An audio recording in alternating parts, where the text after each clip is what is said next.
Menyerang saya dengan mengatakan mudah-mudahan otak Anda besar gitu kayak ya minimal saya profesor beneran ya. Itu viral gitu. Itu viral ya. Dan itu menyebabkan saya jadi terkenal. Jadi saya harus terima kasih sama Rocky. Saya mengambil posisi yang boleh dikatakan kritis pada pemerintah Pak Jokowi. Beberapa kali saya mengkaji ya, memang banyak masalah. Tidak pernah nyangka kalau dia akan jadi presiden. Kalau nyangka dia jadi presiden kan saya jaga keep and touch kan gitu kan, dan saya mungkin menjilat dia kan begitu. Bahkan ini yang banyak orang nggak tahu. Saya mengajak Kiai Hasyim Musadi untuk mendukung Pak Jokowi tahun 2014. Oh ini orangnya ternyata. Dan Pak Hasyim itu cerita bagaimana ketika dia mendukung Pak Jokowi dimarahi oleh tokoh-tokoh Muslim yang lain. Sekarang sempat diteliti dulu ya. Neliti dulu. Ijazahnya diteliti nggak tuh? Nah itu yang enggak. Itu yang enggak. Tapi saya termasuk tahun 2017 itu membela Pak Jokowi ketika tentang ijazah ini. Makanya Pak Prabowo tak ingetin, Pak kalau mau memperbaiki Indonesia jangan hanya melihat dunia fisik, dunia maya ini loh. Ini masa depan anak-anak kita. Kalau saya mau boleh jujur ya. Jujur dong, ini yang bikin terang namanya. Saya pernah diminta untuk memeriksa videonya Rocky Gerung.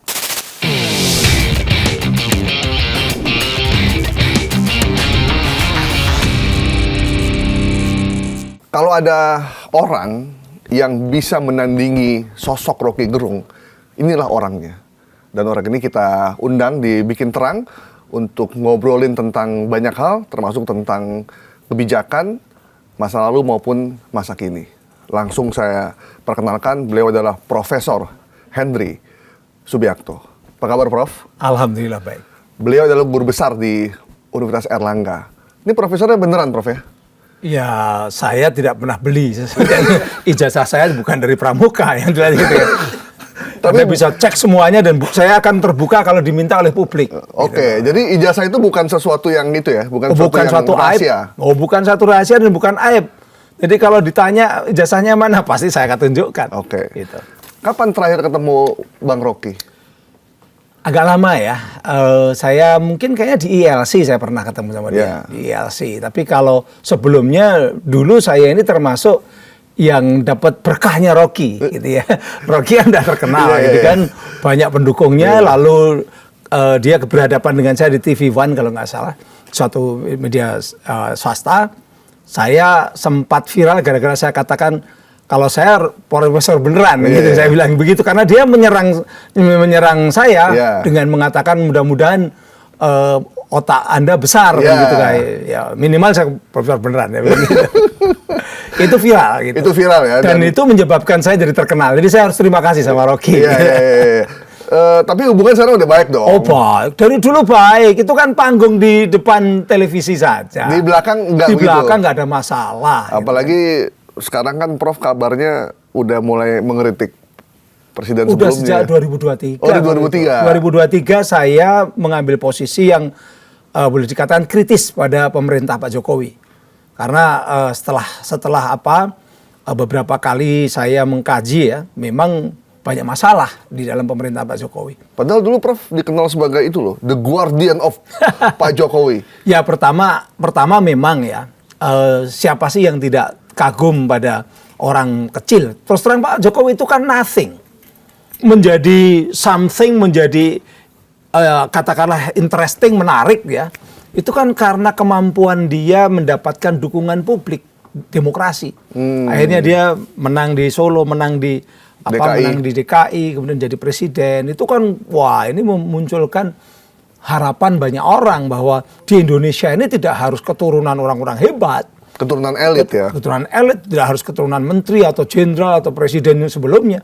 Tapi orang biasa pun dari pinggir kali bisa jadi presiden. Kan waktu itu begitu. Dan saya kenal Pak Jokowi itu justru ketika dia belum jadi presiden. Masih wali kota? Masih wali kota. Sempat nonton bareng wayang katanya? Jadi waktu itu ada acara ya di Solo, kami datang dari Jakarta. Dan Pak Jokowi itu ngantar saya nonton wayang di Puro Mangkunegaran. Sampai jam 12 malam. Di situ saya, wah ini wali kota ini humble sekali, kan begitu. Nganter, siapa sih kita ini kan, begitu kan. Dan dia ngantar, tidak pulang-pulang, siangnya, hari berikutnya siangnya juga mengundang kita di Loji Gandrung untuk makan siang, dan dia sangat familiar. Waktu itu gitu. Prof masih staf ahli berarti ya? Saya staf ahli. Di Kominfo berarti ya? Di Kominfo. Dan saya nggak pernah nyangka kalau dia akan jadi presiden. Kalau nyangka dia jadi presiden kan saya jaga keep in touch kan gitu kan, dan saya mungkin menjilat dia kan begitu. Waduh. Tapi saya memang tidak ingin tidak seperti itu. Justru ketika dia jadi gubernur saya udah nggak mau kontak, nggak mau datang. Pas jadi presiden juga? Presiden juga tidak. Tapi kok Prof kayak ngebela ini udah karena memang saat itu kita melihat tadi dia sosok yang sederhana begitu ya, kemudian dia menunjukkan kinerjanya membangun begitu banyak infrastruktur, itu memang logis lah, dan saya rasa banyak yang dukung waktu itu. Cuman yang jujur untuk confession bahwa saya yang keliru ini confession kan, pengakuan kan. Jadi Prof waktu itu dukung nggak ada dikasih duit atau karena Sama sekali tidak. Sama sekali tidak. Free aja tuh. Saya jabatan pun itu bukan dari Jokowi gitu loh. Saya itu menjadi staf ahli itu karena Pak SBY, SK-nya SK Pak zaman Pak SBY berarti? Pak SBY dong. Jadi komisaris juga zaman Pak Jadi SBY? komisaris utama kantor berita Antara itu Pak SBY. Kita diundang ke istana sama Pak SBY. Pernah. Waktu Pak Jokowi udah ngebelain gitu? Sama sekali belum pernah ketemu. Ketemunya ya waktu zaman dia masih wali kota. Tapi saya memang belain dia, terus terang. Bahkan ini yang banyak orang nggak tahu. Saya mengajak Kiai Hasyim Musadi untuk mendukung Pak Jokowi tahun 2014. Oh, ini orangnya ternyata. Dan Pak Hasyim itu cerita bagaimana ketika dia mendukung Pak Jokowi dimarahi oleh tokoh-tokoh Muslim yang lain, didatengin ke rumahnya dan sebagainya. Dia cerita ke saya. Itu. Tapi beliau juga waktu itu sama dengan saya, kagum dengan kesederhanaan. Waktu itu Pak Jokowi maju presiden ya berarti ya? Waktu itu maju presiden. Lalu kemudian ketika dia di menjelang Minggu Tenang, itu diajak oleh Kiai Hasyim Musadi itu ke Mekah sana untuk umroh. Itu. Yang mungkin ada pernah ingat yang ininya terbalik gitu. Ya. Itu Pak Hasyim, saya tanya, Pak Hasyim, Kiai Hasyim, itu kok terbalik? Oh enggak, itu hoax. Itu hoax, itu di diedit ya? Diedit. Oh, itu waktu itu Pak Hasyim. Kiai Hasyim Musadi itu mendukung beliau. Dan sebelum mendukung beliau, itu bilang sama saya akan neliti sendiri Pak Jokowi. Neliti ke rumahnya, neliti ke Solo, begitu kan, neliti. Dan dia waktu itu klarifikasi bahwa Pak Hasyim ini keluarganya banyak yang ikut NU. Ibunya ikut Muslimah NU. Ya, Pak Jokowi waktu itu. Lalu akhirnya Pak Hasyim juga mendukung. Sekarang sempat diteliti dulu ya? Neliti dulu. Ijazahnya diteliti nggak tuh? Nah, itu yang enggak. Itu yang enggak. Tapi saya termasuk tahun 2017 itu membela Pak Jokowi ketika tentang ijazah ini. Jadi kalau di Facebook saya sempat di-feeding oleh teman-teman beliau bahwa ini loh foto-fotonya Pak Jokowi ketika di UGM. Saya taruh di medsos saya. Itu. Cuma memang sekarang menjadi lebih kontroversi lagi ya. Kalau dulu kan kita percaya nih foto-foto ini benar-benar di UGM. Cuman persoalannya, kenapa ijazahnya nggak dimuncul-munculin ya? Saya ini kan junior dia di UGM. Jadi kenapa saya bela beliau? Satu, kesederhanaan. Kedua, sama-sama UGM. Spirit the Corps ya? Nah, ada Spirit the Corps tadi kan, sama-sama UGM. Beliau lulus katanya 85, saya lulus 87, 2 tahun. Tapi lama-lama saya mikir, Pak Jokowi kok aneh ya? Lulus 85 dari eksak. Kan eksak itu kehutanan itu. Yeah. Kehutanan. Saya ini ilmu sosial. Saya itu lulus 87 itu tercepat di angkatan saya. Oke. Itu pun 5 tahun. Tercepat berarti apa? Nilai saya bagus.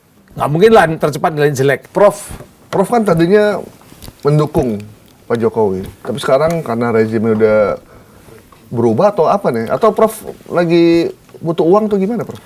Loh, saya itu sekarang ini sedang menikmati kehidupan dan juga punya jabatan yang cukup bagus kan. Nggak perlu dengan kekuasaan. Itu justru ingin saya sampaikan. Yang namanya profesor, guru besar itu tujuan semua dosen itu ingin jadi guru besar. Itu jabatan tertinggi. Dan sudah saya dapatkan hampir 10 tahun ini gitu loh. Jadi itu udah yang saya syukuri. Dan saya yakin gaji saya mungkin bisa 5 kali lebih banyak dibandingkan gaji orang biasa gitu loh. Jadi ini murni idealisme ya? Oh iyalah. Ya karena dulu saya ketika belain Pak Jokowi juga jabatan saya nggak naik-naik juga, sama aja. Dan nggak dapat uang juga dari situ? Ya kalau dapat kan dari pekerjaan tentu saja dapat ya, lah. Kita tidak boleh. Dari Pak Jokowi? Oh enggak lah, saya nggak pernah bertemu, nggak pernah mencoba untuk bertemu beliau kok. Siapa sih yang dulu meminta Prof untuk mendukung Pak Jokowi? Saya itu dulu didekati atau dekat ya sama teman-teman dari Solo, terus terang. Ada ustadz yang memang dulu kalau nggak salah penasihat Projo gitu, pendiri Projo, penasihat Projo itu ngajak sama saya, dan memang waktu itu semua orang ngelihat Pak Jokowi itu harapan besar, gitu ya. Hopes bagi negara ini. Orang yang tidak kelihatan, dia tidak punya latar belakang yang dari elit atau apa begitu, bukan dari oligarki juga waktu itu kan, tiba-tiba bisa jadi setelah wali kota jadi gubernur, jadi presiden, itu harapan kita. Dan semua orang mengimpikan bahwa orang-orang kecil kalau bisa kayak Pak Jokowi gitu loh kan, waktu itu kan begitu. Tapi yang terjadi ternyata kan di akhir-akhir jabatannya, terutama di periode kedua, itu kita mulai kritis pada beliau. Yaitu terutama adalah kenapa harus membangun infrastruktur yang kadangkala lebih melihat dari sisi ambisi dibandingkan dengan fungsi dan kemanfaatannya, kan begitu. Maksudnya IKN sama WUS gitu? Kayak IKN, kayak WUS, kayak yang ada di Jawa Barat itu, Bandara Kertajati begitu kan. Itu kan juga banyak sebenarnya, banyak sekali yang dia kerjakan itu nampaknya memang tidak dipikirkan secara lebih matang gitu, sehingga negara ini yang rugi. Tapi yang paling fatal adalah justru di luar persoalan struktur. Apa itu, Prof? Ya perilaku politiknya yang flip flop, kalau istilahnya itu political flip flop. Jadi dia berubah, bilang kalau anaknya tidak tertarik politik, kan begitu kan, belum cukup umur, dan itu kan jejak digitalnya jelas. Tiba-tiba ternyata anaknya jadi wali kota Solo, kemudian menantunya di Medan dan sebagainya, bilang katanya tidak akan mendukung atau mendorong anaknya untuk jadi pejabat, atau ternyata jadi calon wakil presiden, dan itu menggunakan manipulasi, rekayasa di MK dan sebagainya. Ini kan tercatat sejarah. Nah, apalagi sekarang persoalan latar belakang beliau mulai diungkap, bagaimana mengenai ijazah, bagaimana mengenai anaknya yang sekolahnya juga bermasalah gitu. Kalau saya sebagai Pak Jokowi, saya alumni UGM sama dengan beliau, 2 tahun setelah beliau. Kalau ditanya mana ijazahmu, ya kita bangga lah. Dulu itu kalau namanya kuliah di Gajah Mada itu bangga sekali. Iya. Saya tuh sangat bangga dulu kuliah di Gajah Mada itu.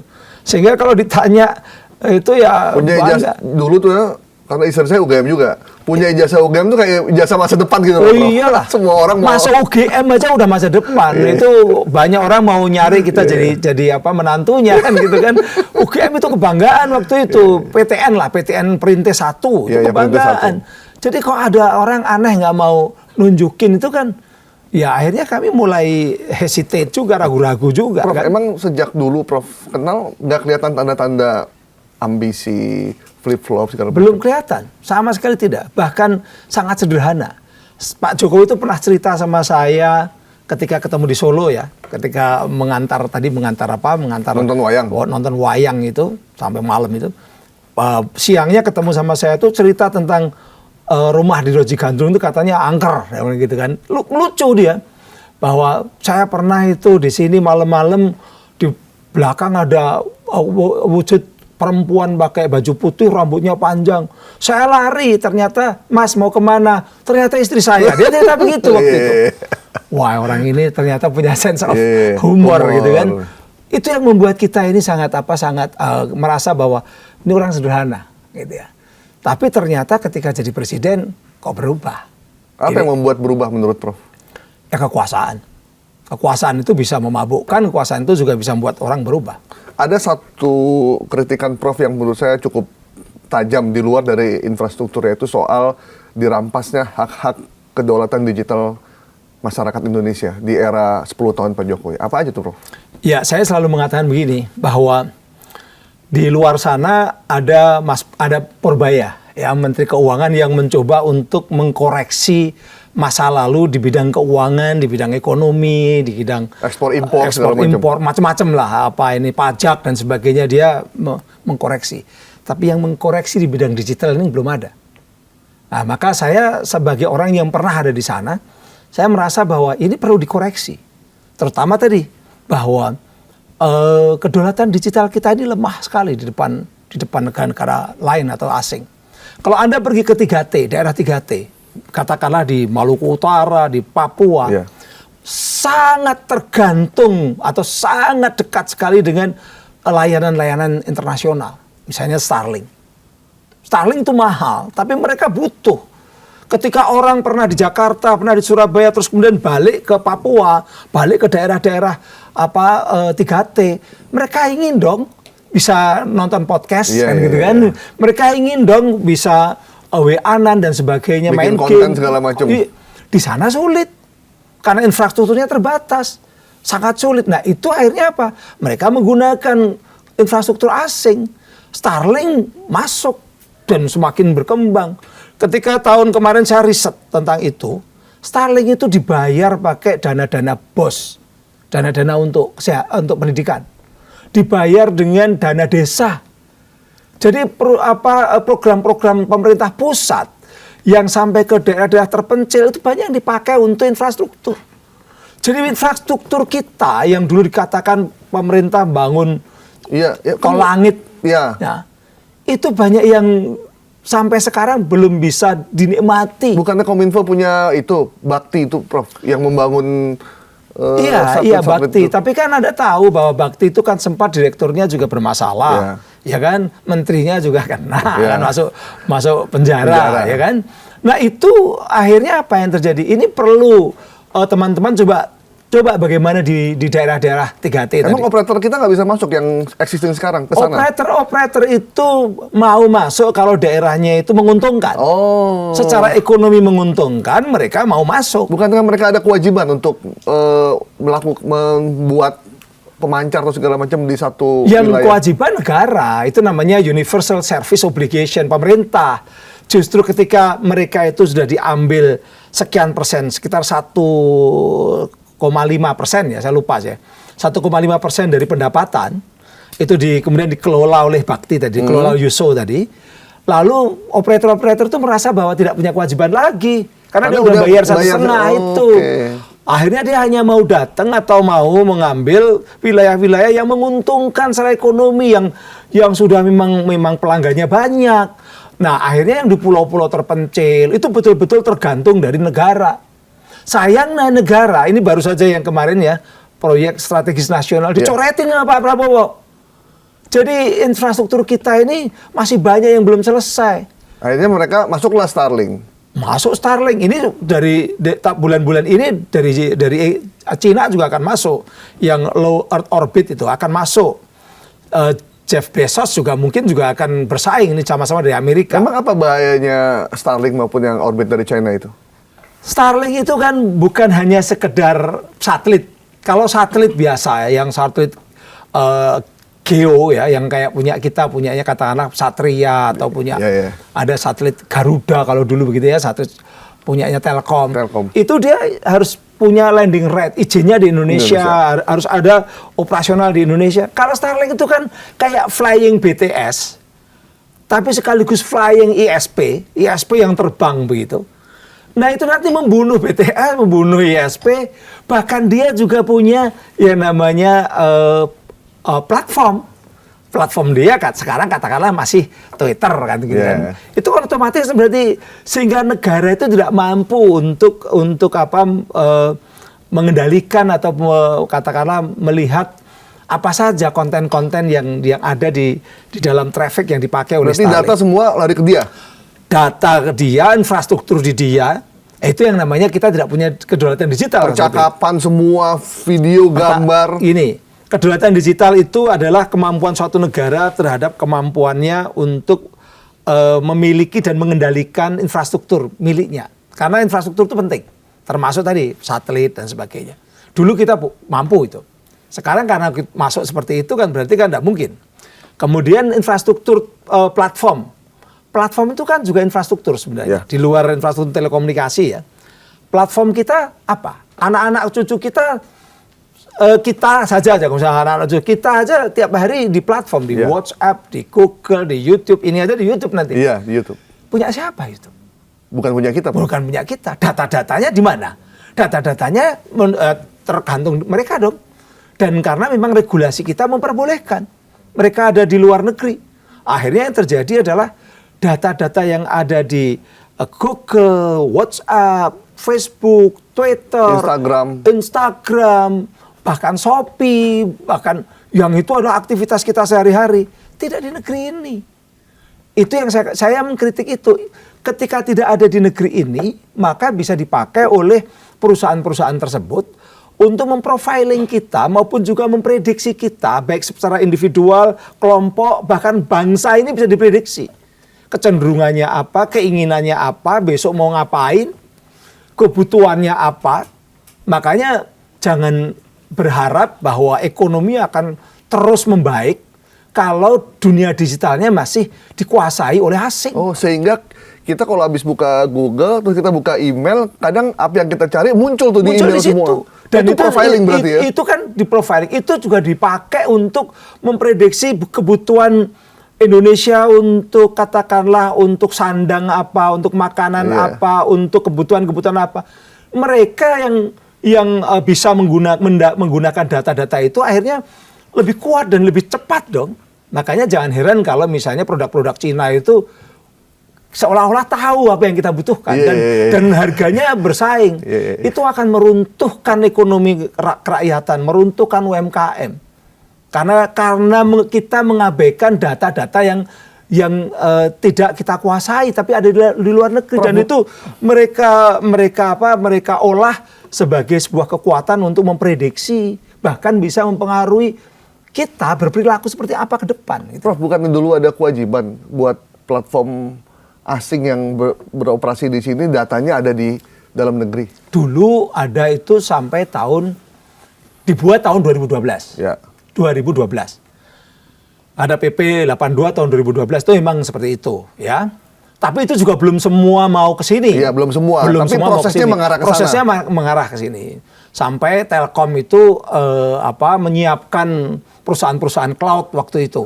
Saya kebetulan pernah jadi komisaris di anak perusahaan Telkom di era Pak SBY. Pak SBY. Tapi ketika berpindah ke Pak Jokowi, regulasi ini diubah bahwa data-data milik perusahaan-perusahaan privat, gitu kan, gampangnya begitu. Perusahaan-perusahaan swasta, termasuk asing maupun dalam negeri, boleh di luar negeri. Lari semua. Telkom marah sama saya, ini gunanya apa ini ada orang namanya Henry Subiakto komisaris kok PP-nya kok seperti itu. Saya udah berjuang untuk supaya itu tidak diubah, tapi ya ada kekuatan yang lebih besar mengubah itu. Dan itu akhirnya apa? Data kita tidak di sini. Yang ada di sini itu yang betul-betul karena mungkin keuntungan ada di sini, ada merah putih ada di sini gitu ya. Atau data milik instansi pemerintah. Itu di sini. Karena aturannya memang masih mewajibkan. Makanya lalu dibuatlah pusat data nasional. Itu untuk instansi-instansi. Milik kementerian, minimal milik BUMN lah. Tapi kalau datanya warga semua udah dibawa ke sana. Data yang ada di perusahaan platform PSE asing atau PSE swasta, PSE privat, itu boleh di luar negeri dan mereka ke sana. Kan diperbolehkan. Yang di dalam negeri, miliknya pemerintah atau instansi tadi, dikumpulkan di Cikarang waktu itu, PDNS, Pusat Data Nasional Sementara. Yang bocor.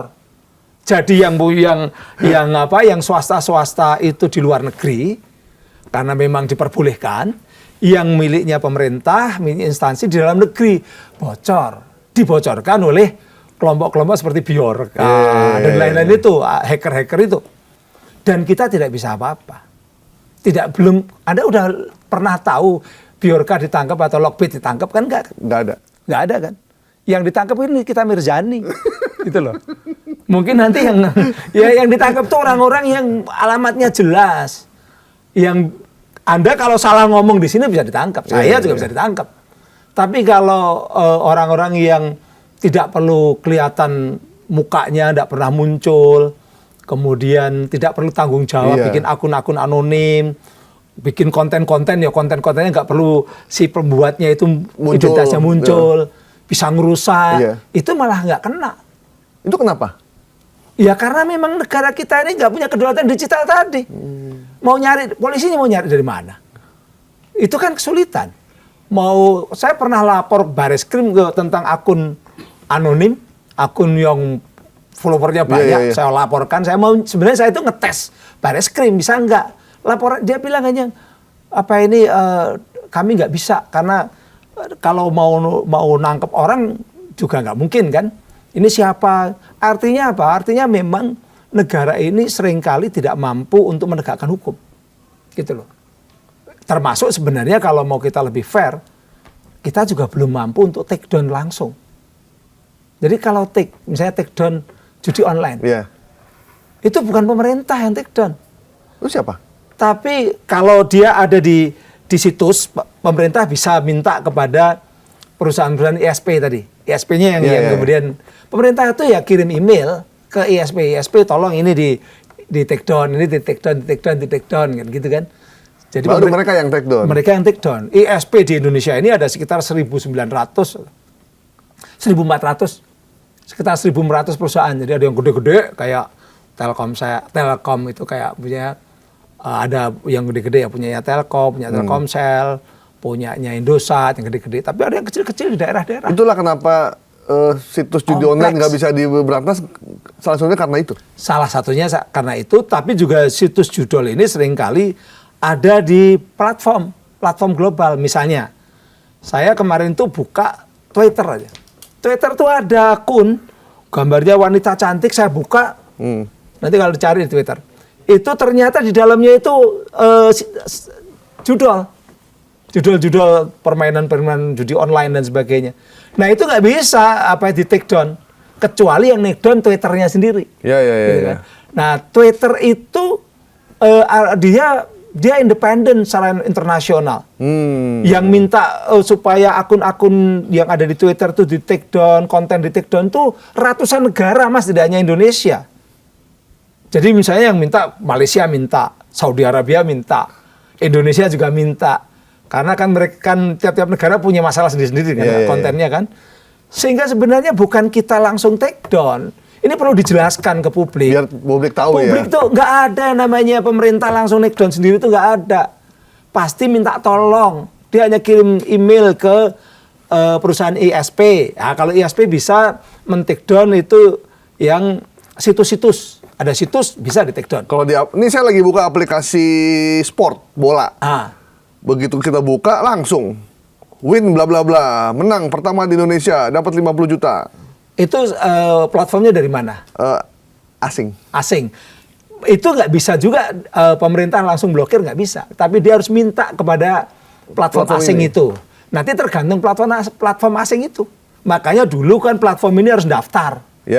Daftar ke pemerintah. Supaya bisa dihubungi, bisa dikirim email, supaya bisa ditegur juga gitu loh.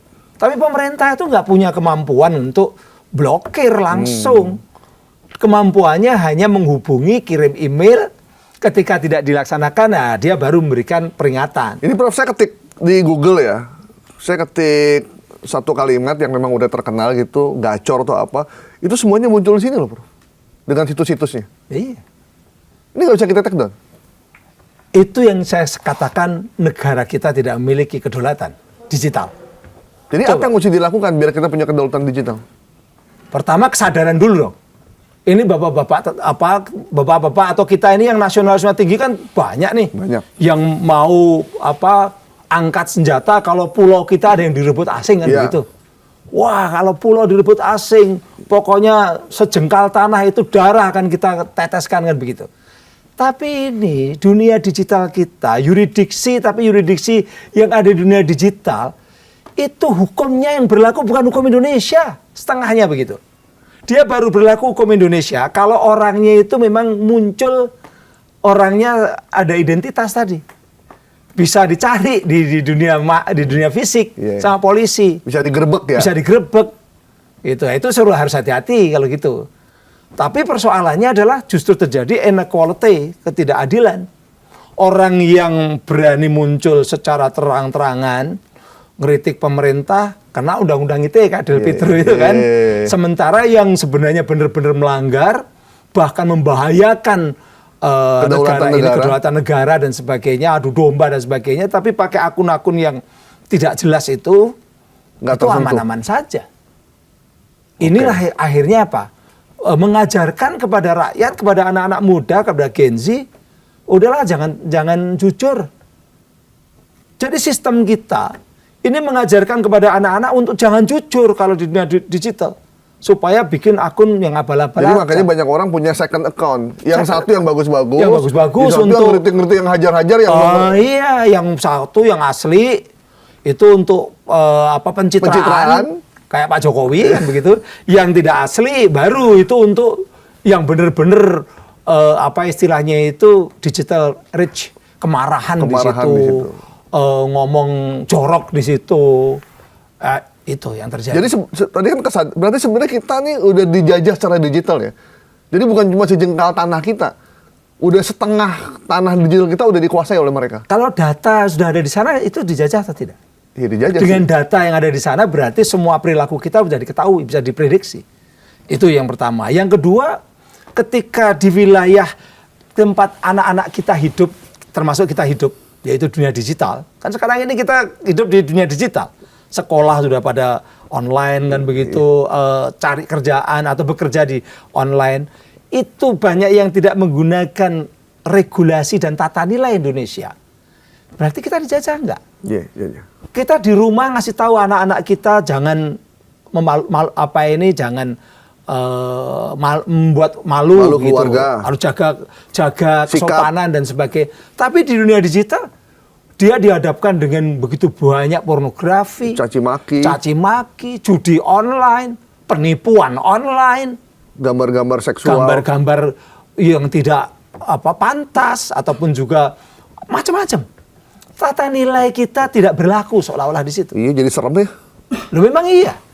Jadi kalau Anda punya anak, Anda sekolahkan di pesantren atau sekolah yang baik, ya dia 4 jam dilatih dengan kebaikan. Pulang dari sekolah dia pegang HP, itu bisa isinya hutan belantara semua. Dan itu bisa lebih intensif katakanlah mengkultivate, menanamkan hal-hal yang bertentangan dengan yang dipelajari di sekolah. Ya itu yang hasilnya. Makanya di Jepang saja itu risetnya dari Times Japan, jadi majalah di Times di Jepang. Itu banyak kekhawatiran di Jepang bahwa anak-anak muda di Jepang itu mengalami perubahan-perubahan yang drastis. Karena yang dulunya anak-anak muda itu menghormati orang tua, menghormati guru, disiplin. Itu kan orang Jepang kulturnya begitu. Sekarang banyak perubahan. Karena apa? Hampir sama. Ini fenomena global. Apalagi pakai AI. Di kita juga begitu, Prof. Iya, ada anak yang bahkan udah berani melawan orang tuanya seperti dia bermain di dunia digital. Nanti ke depan akan semakin rusak. Makanya Pak Prabowo tak ingetin, Pak, kalau mau memperbaiki Indonesia jangan hanya melihat dunia fisik. Dunia maya ini loh, ini masa depan anak-anak kita. Sudah ada Purbaya belum di situ, di dunia maya gitu loh. Yang Purbaya dunia maya siapa ini, Pak? Dunia maya siapa? Pak Purbaya memang mau ngajarin cyber security dia di Kominfo. Tapi yang bukannya itu, tapi coba warisan-warisan ini kita udah punya kedaulatan. Jadi kita perlu Purbaya di dunia digital ya? Bukan Purbaya, Pak Purbaya. Iya, tapi orang yang punya karakter seperti Purbaya, jujur, berani, dan terbuka begitu loh. Bahwa dunia ini adalah kalau warisannya masih seperti sekarang di mana asing itu menguasai dan apalagi bukan hanya konten dan itunya, tapi sampai ke infrastruktur tadi kan. Iya. Siapa sih yang ngundang Elon Musk ke Indonesia? Yang kemarin tepuk terus foto pada di belakangnya Elon Musk itu siapa sih? Saya ngeritik ya. Terus terang saya itu dulu minta, waktu itu saya selalu ngeritik lewat Pak Mahfud ketika waktu Pak Mahfud Menko Polhukam. Pak, jangan sampai masuk itu Pak, Starlink itu. Karena apa? Akan nanti mendisrupsi perusahaan-perusahaan nasional kita. Telkomsel, Indosat, yang orang baru teriak-teriak Indosat kemarin itu bisa mati, Pak. Padahal mereka udah bangun infrastruktur di sini. Bangun infrastruktur. Karyawan udah semua di sini segala macam ya. Kalau nanti semua orang bisa HP-nya dihubungkan ke satelitnya, low Earth orbitnya punya Elon Musk atau punya Jeff Bezos atau punyanya Cina, dan harganya lebih murah dibandingkan kalau kita langganan punyanya Telkom dan lain-lain, ya lama-lama mati kan. Berarti apa? Perusahaan-perusahaan nasional itu terancam. Apa sih yang diberikan Starlink buat kita, Prof, sampai diberikan izin pajak apa karyawan? Kalau masyarakat sih ya hanya yang penting kan ya tadi di daerah-daerah terpencil itu ketika dia nggak bisa pakai internet, ujian nasional harus pakai internet, akhirnya guru-guru itu membayar Starlink urunan untuk supaya anak didiknya Bukan. bisa. Maksud saya gini, Prof. Ketika ada perusahaan multinasional atau perusahaan luar negeri mau masuk ke Indonesia, kan biasanya ada persyaratan. Dia harus punya karyawan, dia mesti punya kantor pusat di sini, dia harus bangun infrastruktur di sini, data di sini. Tanya sama Pak Luhut karena dia yang mengizinkan itu waktu itu. Deputi-deputinya yang waktu itu mendesak teman-teman dari Komdigi, Kominfo waktu itu. Karena Kominfo minta supaya ini harus ada landing right-nya. Ya. Itu minta, itu kayak satelitnya siapapun ya. Itu kalau mau masuk Indonesia harus punya landing right. Nah, dia ini kan bukan hanya landing right, tapi dia kan juga kalau dia jadi ISP, tadi kan ISP kan, harus izin ISP dong. Nah, sama gitu. Perlakuannya dengan yang lain. Tapi kan ini tadi sekali lagi waktu itu berharap bahwa Elon Musk masuk bawa Tesla bawa sini. Ini kan ternyata gitu. Gagal tuh Teslanya. Mana sekarang? Pindah ke Vietnam. Iya. Iya, karena apa? Ya dia merasa bahwa di sini mungkin tidak cocok begitu kan. Di sini hanya pasar saja, bukan untuk produksi. Oke, Prof. Ini kan situasinya udah makin seperti ini, akan makin mengerikan gitu. Tiba-tiba ada orang tua yang anaknya menjadi agresif di luar yang dia bayangkan. Begitu dia lihat handphonenya ternyata isinya udah menyeramkan. Terus apa yang mesti kita lakukan sebagai pemerintah maupun sebagai pemerintah deh?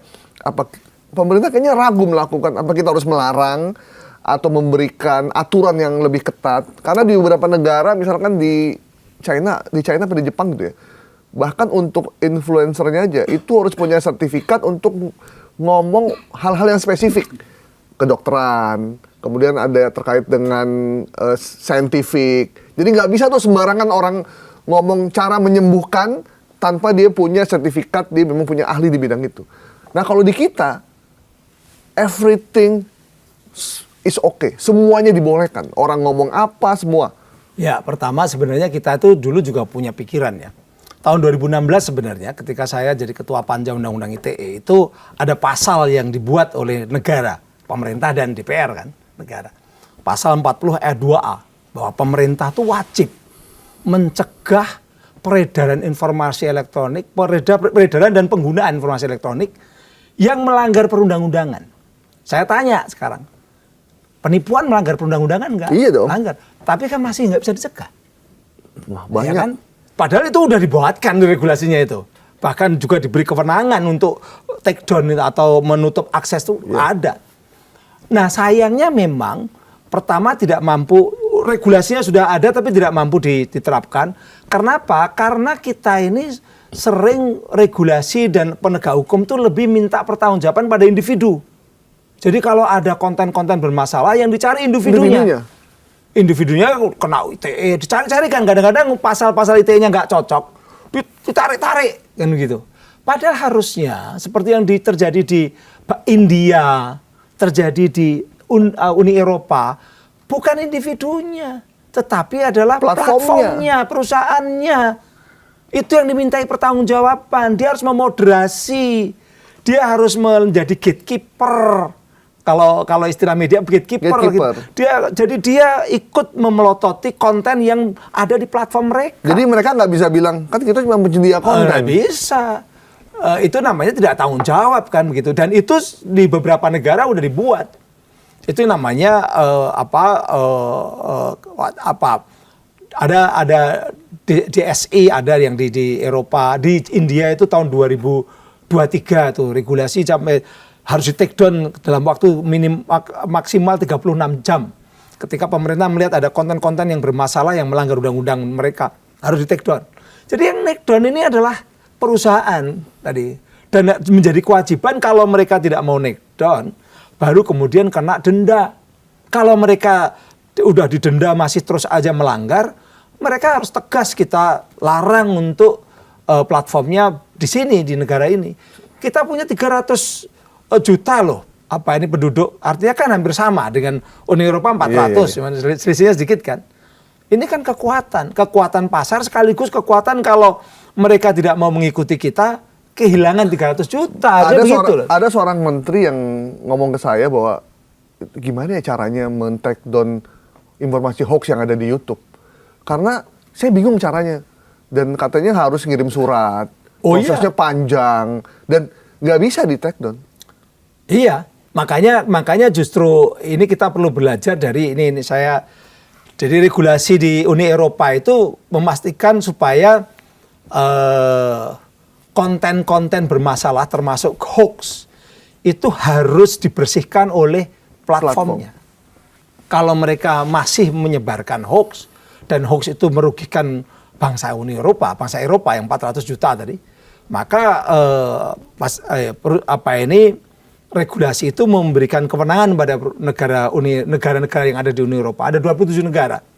Itu untuk mendenda platform itu. Makanya kan Elon Musk tuh marah, dia waktu itu pernah didenda gitu kan. Mark Zuckerberg juga terancam didenda. Sekarang pun si Trump itu sempat agak mengkritik Uni Eropa dengan aturan-aturan itu.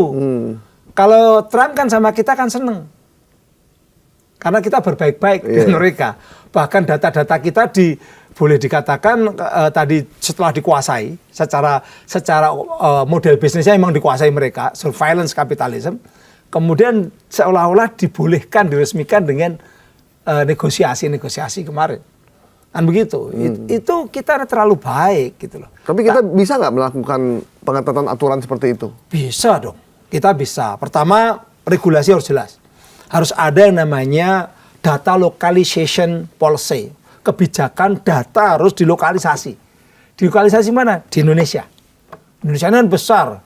Oke, kamu YouTube boleh kamu kerja di sini dan diuntungkan dengan bisnis di Indonesia, tapi datamu harus di sini. Karena menyangkut tentang warga negara Indonesia. Sehingga kalau ada apa-apa, penegakan hukum atau bencana, untuk recovery data, untuk memeriksa data itu aparat kita juga bisa masuk. Tidak seperti sekarang. Logbit atau Bjorka ngomong di Twitter gitu, mau buka datanya nggak bisa karena datanya Twitter nggak di sini. Kan begitu. Mungkin juga macam-macam yang termasuk nyari partai sosmed aja nggak bisa. Kan, gitu ya. Ini kan negara ini kalah gitu loh.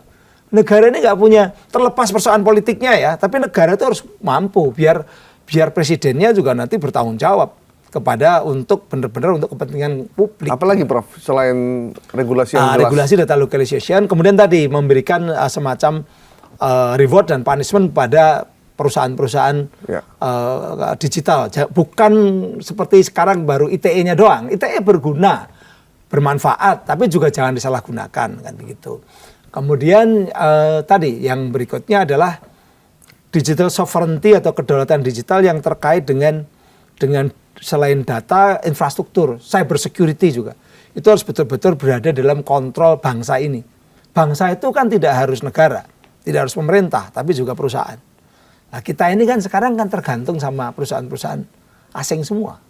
Ini yang menjadi concern di World Economic Forum tahun 2024 sama 2025. Bahwa semua negara harus punya digital sovereignty dan AI sovereignty. Karena nanti kita ya data saja di luar negeri dan kita tidak mampu untuk menepis konten-konten bermasalah, apalagi algoritma dan AI-nya lebih berat lagi. Lebih berat lagi. Dan itu nanti kita akan benar-benar tadi tidak terasa tiba-tiba banyak kerusakan moral, kemudian banyak persoalan-persoalan polarisasi yang makin tajam yang tajam. Bahkan mungkin kalau dalam bukunya, saya selalu menyitir karena ini buku baru ya, bukunya Christian Fu yang baru, yang judulnya World War and World Peace in the Age of Digital Capitalism 2025 ini, dia mengatakan bahwa dunia ini semakin rentan dengan perang. Dan perang digital itu nanti yang perang bukan hanya negara dengan negara, tapi perusahaan-perusahaan kapital, perusahaan digital itu ikut berperang. Nah, gimana kita mau melawan negara lain, misalnya katakanlah Cina atau Amerika, ya. Amerika biasanya melindungi negara yang sangat dekat. Yeah. Sementara data-data kita ada di mereka. Gimana? Jadi kalau ibaratnya kita lagi perang digital, posisi Indonesia ada di mana? Sangat lemah. Sangat lemah. Karena gini, Mas. Amerika itu punya undang-undang namanya US Cloud Act tahun 2018. Dengan US Cloud Act itu, pemerintah Amerika, penegak hukum Amerika, intelijen Amerika punya kewenangan untuk buka data yang ada di perusahaan-perusahaan Amerika dimanapun di dunia. Dibolehin? Bolehin sama undang-undang itu. Karena undang-undangnya Amerika. Dan dia untuk membuka data di perusahaan-perusahaan Amerika. Kenapa nggak kita bikin undang-undang yang sama? Persoalannya kalau kita punya, misalnya ya kita punya, data siapa yang ada di perusahaan-perusahaan kita? Perusahaan-perusahaan kita hanya juga di Indonesia doang. Iya. Kalau Google kan data kita ada di sana. Kalau YouTube atau katakanlah Meta, data kita ada di sana. Nah, pemerintah Amerika bisa buka data-data itu. Ini yang dicontoh sama RRC. RRC bikin Suju Akuanfa tahun 2021. Mirip dengan US Cloud Act. Bahwa pemerintah Cina, intelijen Cina boleh bisa buka perusahaan-perusahaan Cina. TikTok punya Cina, ngumpulin data-data kita. Sementara jumlah pengguna TikTok di kita salah satu yang terbesar di dunia. Makanya Amerika takut. Karena jumlah pengguna TikTok juga besar di sana. Yeah. Takut dibuka sama pemerintah Cina gitu loh. Baidu, Alibaba. Makanya saya tuh selalu mengatakan, ini KPU ini nggak pernah belajar apa ya? Dulu waktu KPU kan kerjasama sama Alibaba. Iya. Itu bisa dibuka sama intelijen Cina. Bisa dibuka sama pemerintah Cina. Itu loh, makanya kita berarti ini datanya orang Indonesia udah telanjang banget, Prof. Telanjang, sangat telanjang. Itu yang makanya perlu audit tentang persoalan-persoalan digital ini. Perlu diaudit. Tapi kayaknya dan kita lihat ini setelah ini apa sih roadmap ke depan sampai tahun 2045 sampai 100 tahun Indonesia ini apa ke depan itu? Apakah kita akan tetap seperti ini, business as usual dengan dibiarkan telanjang itu? Prof udah nyampein ini ke pemerintah sekarang? Saya kan ngomong di podcast harusnya denger dong. Saya pasti mereka kan denger. Kalau Pak Prabowo kemarin akan membentuk Komisi Reformasi Polri. Jadi perlu nggak kita bentuk Komisi Reformasi Digital Indonesia? Perlu, gitu? Tapi Polri juga belum jalan dan belum jadi, apalagi yang digital kan gitu. Perlu, tapi jangan omong-omong doang. Ya, tapi kan gitu loh. Prof, bahayanya keamanan digital, serangan digital itu kan lebih dahsyat dibanding serangan fisik. Iya. Karena kalau serangan fisik kan gampang, orangnya kelihatan bisa kita tembak. Kesalahan Pak Prabowo itu sederhana. Beliau bukan orang yang lahir secara digital atau bukan digital native. Sehingga dia harus menjadi digital imigran. Harus belajar dunia digital. Sementara dulu waktu debat sama Pak Jokowi kan setengahnya dipermainkan ketika ngomong tentang unicorn, ngomong tentang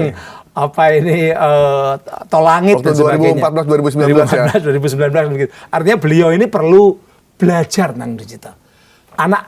Kalau Pak Jokowi belajar digital kayaknya sama anak-anaknya. Ya, anak-anaknya kayak Kaisang atau kayaknya Pak Prabowo perlu Prof deh untuk penasihat digital. Yang muda-muda lah. Itu yang muda-muda lebih pinter-pinter gitu kan. Cuman berani nggak ngomong sama Pak Prabowo karena Pak Prabowo ini kalau saya lihat elit lingkarannya itu bekas didikannya dia semua, anak buahnya dia semua. Saya ini guru besar komunikasi.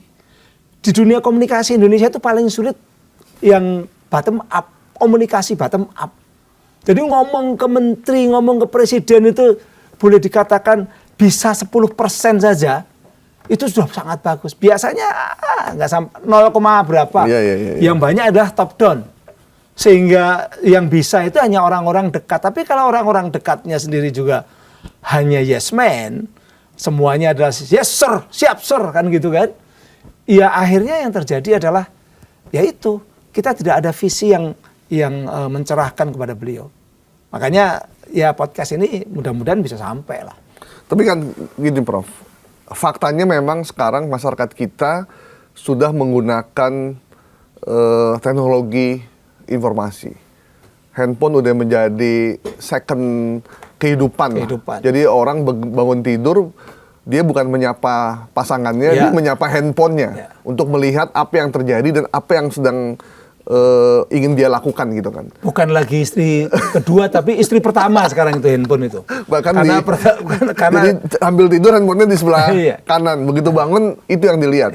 Nah, terus ini udah seperti ini. Apa yang paling jangka pendek kita kan? Makanya kita ingin menyelamatkan keluarga Indonesia, anak-anak Indonesia dari serbuan informasi yang kalau kita masih business as usual merasa nggak ada masalah, maka masa depan kita gelap. Kalau menganggap sekarang ini nggak ada masalah. Karena tadi data-data kita di luar negeri, kita tergantung pada infrastruktur sebagian asing, tapi platformnya jelas asing. Informasi yang tidak bisa kita, kalau di TV kan Prof, kita tuh ada aturannya. Kita punya undang-undang penyiaran, kita punya undang-undang pers, kemudian kita ada P3SPS yang dibuat KPI. Dibuat KPI kan. Jadi kita kalau mau naikin berita gambar ini mesti di blur, gambar anak mesti ditutup, dada juga nggak boleh. Terus kemarin yang kerusuhan juga kita nggak boleh naikin kerusuhan, betul. Apa ya, penjarahan ya maksudnya, karena itu akan memancing orang. Tapi kan kalau di detail nggak ada aturannya. Nggak ada aturannya. Dan ada aturan, katanya ITE ada, sudah kita buat, tapi tidak bisa diterapkan di situ. Hanya diterapkan untuk orang-orang yang tadi, yang identitasnya jelas. Sementara yang dari luar negeri atau yang tidak beridentitas boleh dikatakan mereka bebas. Itu inequality before the law. Negara tidak bisa apa-apa. Makanya harus ada regulasi. Pertama yang jelas itu adalah data harus di Indonesia. Kedua, mereka platform-platform yang melayani masyarakat warga negara Indonesia itu harus tunduk pada tata nilai regulasi Indonesia. Itu loh. Jangan seperti Elon Musk selesai di sini dipuja-puja, dia pulang sampai Amerika langsung ngomong pornografi boleh di X.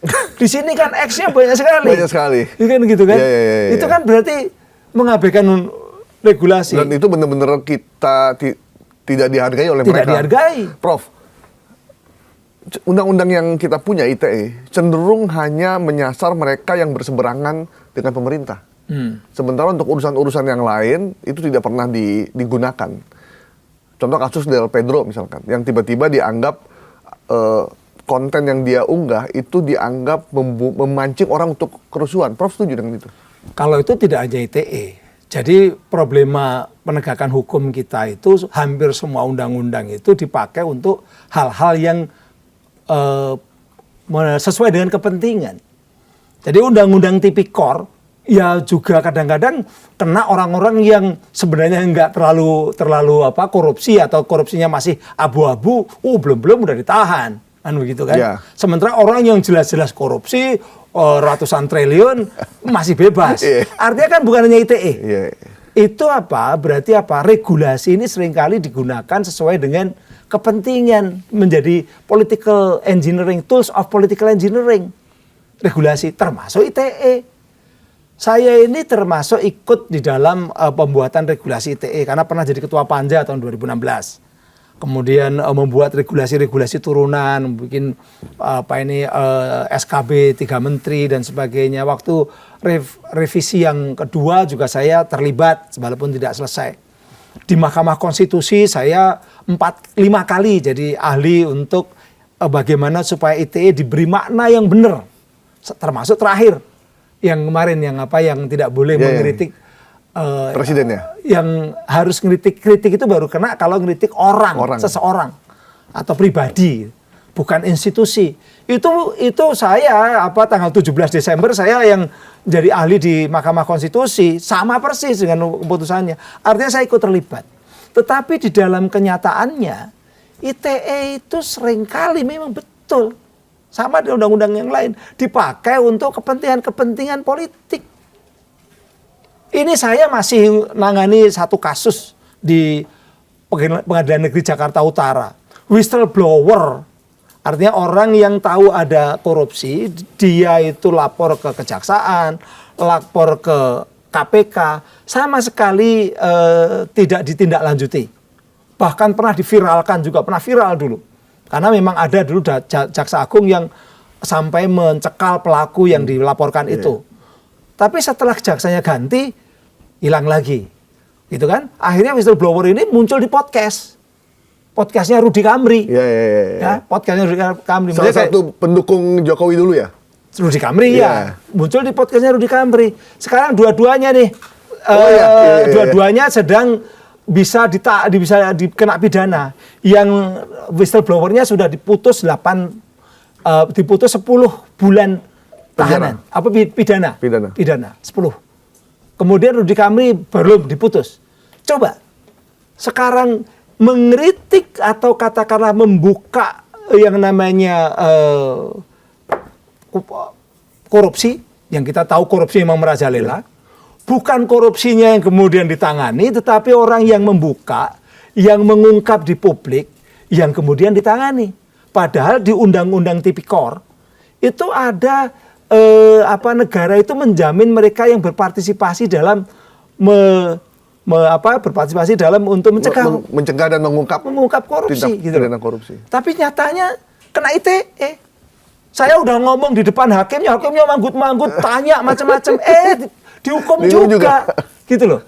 Saya yang ikut buat, gitu loh. Saya kan merasa bertanggung jawab. Berarti ini sebenarnya Pak Prof. Hendy ini core of the core-nya.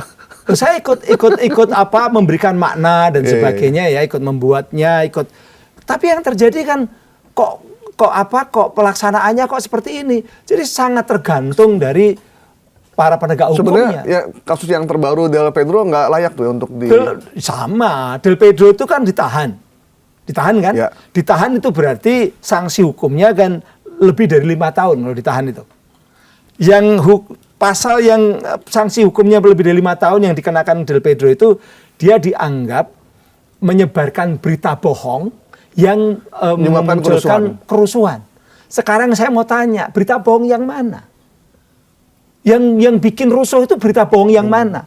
Orang rusuh itu kan karena ada ojol yang tertabrak. Itu kan bukan berita bohong.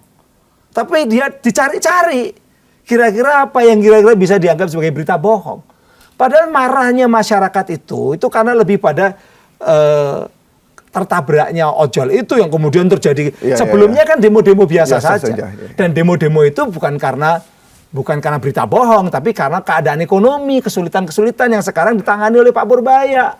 Kan begitu. Bahkan banyak publik, termasuk saya juga, sebenarnya info dari Del Pedro yang mana sih yang... Karena kita juga nggak terpapar soal itu. Iya. Dan itu pasalnya sebenarnya jelas. Itu baru kemudian bisa dikenakan pasal itu kalau benar-benar bahwa misalnya berita bohong itu menyebabkan orang lalu marah atau orang itu terprovokasi karena berita itu. Misalnya katakanlah ada berita bohong tentang polisi membunuh anak-anak pendemo misalnya begitu. Lalu orang kan marah kan gitu kan. Lalu terjadi keributan atau keramaian dalam artian dan kerusuhan gitu. Ternyata tidak ada yang dibunuh sama polisi. Nah itu berita bohong. Tapi kalau ini kan nggak ada. Makanya ini aneh. Dan ini justru menyebabkan nama pemerintahan Pak Prabowo yang buruk. Cuman sayangnya tadi saya kadang-kadang siapa sih yang diajak ngobrol sama Pak Prabowo gitu loh. Mudah-mudahan nanti Prof diajak ngobrol ya. Oh nggak perlu, kita di sini aja. Saya lebih seneng kalau diajak ngobrol sama iNews ini yang ini bikin terang. Prof ini. Katanya sering jadi saksi ahli atau penasihat ahli Barreskrim ya, diminta. Oh iya, saya itu kalau di daerah-daerah itu namanya Krimsus. Direktur Krimsus itu yang ngurusi Undang-Undang ITE. Itu saya ada di Krimsus Polda Kaltim, Polda Jawa Timur, Polda sering lah gitu. Di Barreskrim juga ada. Dan ya pernah siapa? Aktivis atau siapa yang pernah Prof ditanyain? Kalau saya mau boleh jujur ya. Jujur dong, ini bikin terang namanya. Saya pernah diminta untuk memeriksa videonya Rocky Gerung. Ini masuk enggak ini kena undang-undang ITE enggak? Serius Prof? Padahal itu waktu itu berseberangan sama saya. Iya. Tapi itu lagi panas-panas itu ya? Oh iya, waktu itu Rocky Gerung berada di posisi yang berbeda sama saya. Saya bilang bahwa ini nggak masuk. Ini nggak masuk. Memang benar-benar nggak masuk. Beneran itu? Beneran nggak masuk. Jadi ya saya juga nggak lalu mencari-cari gitu ya. Ini memang nggak masuk. Maka lalu Rocky Gerung waktu itu aman. Padahal yang melaporkan Rocky Gerung itu senior saya gitu. Saya juga nggak ngomong sama senior saya. Kalau saya yang saya yang boleh dikatakan yang membuat Rocky Gerung tidak perlu masuk gitu. Wow, berarti senior saya tanya-tanya terus ke polisi. Rocky Gerung tahu nggak tuh Prof yang nggak perlu juga. Dia nggak perlu karena memang dia tidak salah waktu itu. Dalam artian tidak melanggar undang-undang ITE, gitu ya. Tapi mau dicari waktu itu, dicari kesalahan apa Rocky Gerung, gitu kan. Nah, untung yang ditanya saya, gitu loh. Kalau yang ditanya ahli-ahli yang lain, itu kadang-kadang mungkin bisa saja. Karena undang-undang ITE ini sering punya ahli khusus yang langganan untuk memasukkan orang. Jadi ahli-ahli itu ada yang langganan diminta oleh penegak hukum untuk ini perhatian pimpinan, pimpinan permintaannya seperti ini, bisa nggak? Oh, masuk. Saya nggak bisa, Mas. Yang lain aja deh. Itu buat Bang Rocky nih. Kalau nggak salah masih saya simpan atau WA yang meminta Rocky Gerung saya simpan dan saya capture juga dulu.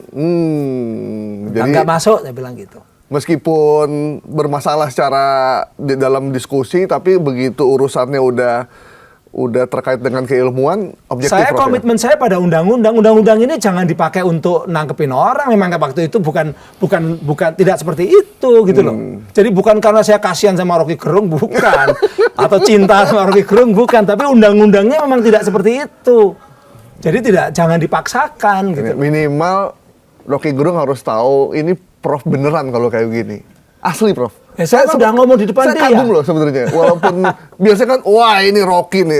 Kenapa? Udah langsung dimasukin dalam penjara. Ternyata Prof. Nah, karena memang regulasi itu kalau namanya misalnya tadi dia yang bisa dikatakan masuk itu kan kalau menyerang kehormatan seseorang, jadi harus nyebut nama gitu kan. Dan itu menuduh, bukan menilai atau bukan opini. Kan Rocky itu pernah mengatakan Jokowi dia menyebut Jokowi, tapi Jokowi itu tolol atau apa?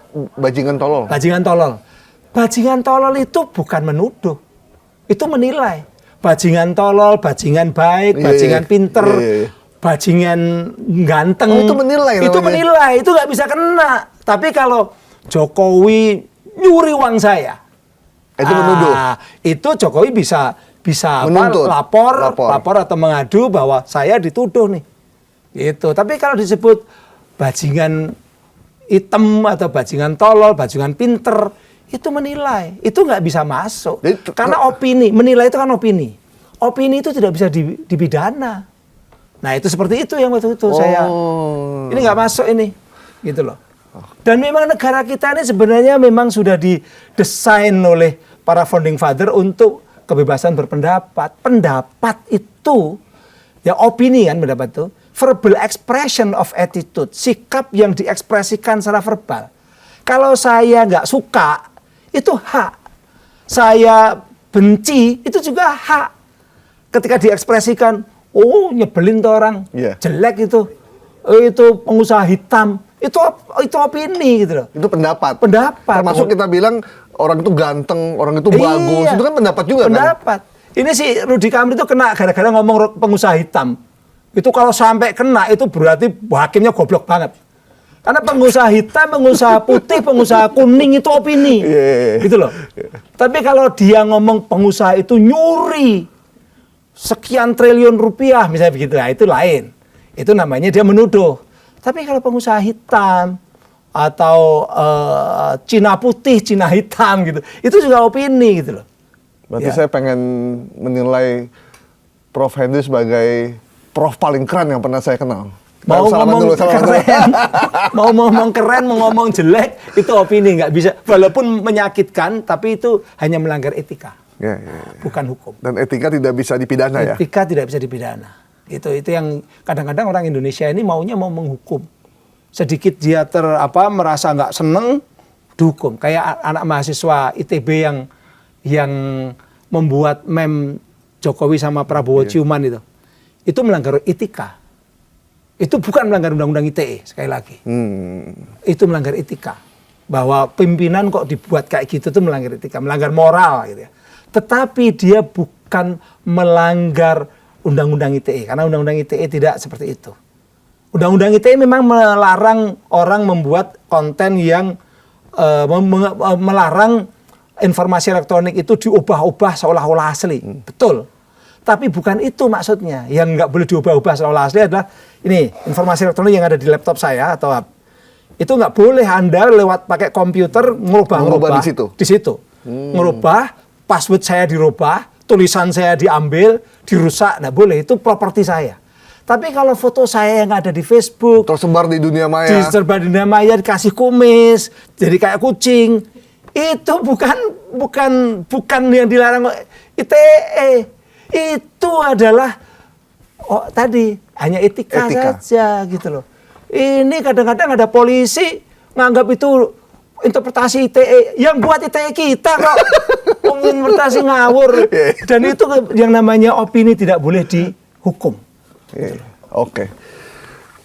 Cukup bikin terang kita dan cukup mencerdaskan publik. Saya juga mendapat pencerahan yang luar biasa dari the real Profesor Henry Subiakto. Terima kasih Prof waktunya. Terima kasih. Salaman 2 kali. Ya. Deal ya? Ya. No hard feeling ya? Ya. Thank you Prof. Terima kasih. Teman-teman, demikian bikin terang kita kali ini dengan Prof Henry Subiakto. Semoga bermanfaat buat kita semua. Kita ketemu di bikin terang berikutnya. Assalamualaikum warahmatullahi wabarakatuh.